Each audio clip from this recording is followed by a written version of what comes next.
ئەوجا فرعون لە بەرچاوی خەڵکی کە خۆی فش کردوتەوە و هاتۆتە پێشەوە بە جەبەڕوتی خۆی بەرامبەر سەیدنا موسا و هارونێکی بێدەسەڵات و هیچ شتێکیان پێ نییە ئیلا بانگەوازە خواییەکەیان نەبێ.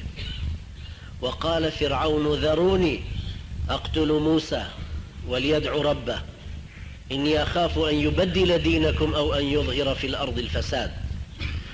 أتولم قرن بابرم موسى بكوش مويش هاوار ببابو خواكي هەروەکو کە زۆر جار ئێستا مسلمانی مبتەلا و قوربە سەر زۆرە لە زیندانی تاغوتەکانە لە هەر شوێنێک کە هەن ئەیبینی کابرای مسلمان کە هاوارەکە یا ئەڵڵا یا خوا لەبەر خاتری خوا ئەڵێ خواکەشت بێ لێرە ئێستا زیندانی یەکەم. ئەوەش طبعا چ لە کوردستان چ لە عەرەبستان و تورکستان لە هەموو هەروەکو یەک وایە لا يرقبون في مؤمن إلا ولا ذمة. وقال فرعون ذروني أقتل موسى وليدعو ربه با من بيكوشم باویش هاواری خواکەی خۆی بکە با خواکەی بێنێ. ئەنجا شتێکی تر باتڵێکی تر کە دائیمە ئەهلی باتڵ ئەیانەوێ بە شێوەی حەق بهێنە پێش چاوی خەڵکی إني أخاف أن يبدل دينكم أو أن يظهر في الأرض الفساد. من ترسم دينكتان بگۆڕێ.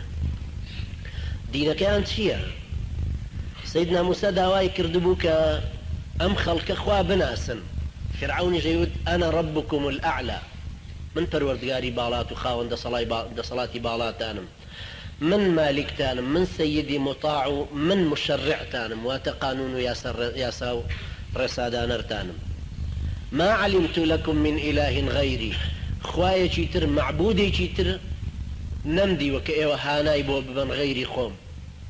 وهذه الأنهار تجري من تحتي، ئەوەش لە غرور و تەکەبوری کە ئەنما خۆی مڵکی هەموو شتێکی بەدەستە.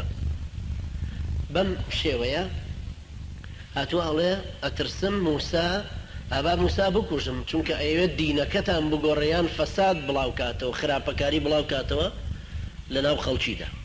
ئێستاش بە ئێمە هەروە ئەوترێ لە هەموو شوێنێکیش بە مسلمانان واوترێ ئەنجا وشەی فەسادەکە گۆڕاوە ئەڵێ یانەوێ خەڵکی ترۆرکەن و خەڵکی بکوژن و کە لە ئەخلاقیاتی خۆشیانەوە شێتەوە زیاتر بەڕاستی وەڵا یانەوێ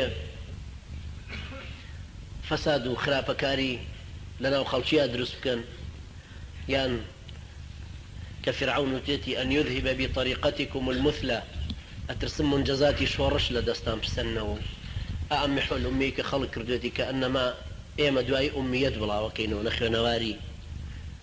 ئەمە طبعا ئەمە حجەی فرعون ئینسان کە لە ئاەتەکانە تەماشا کات و هیچ گۆڕانکاریەکی وە بەسەر واقعی خەڵکیدا نایەت لە هەموو کۆمەڵگەیەکی ترە ئیلا لە شێوازی ئامێر و مخاتەبەکردن و شێوازی قسەکردن نەبێت. أو أن يظهر في الأرض الفساد. وقال موسى إني عذت بربي وربكم من كل متكبر لا يؤمن بيوم الحساب.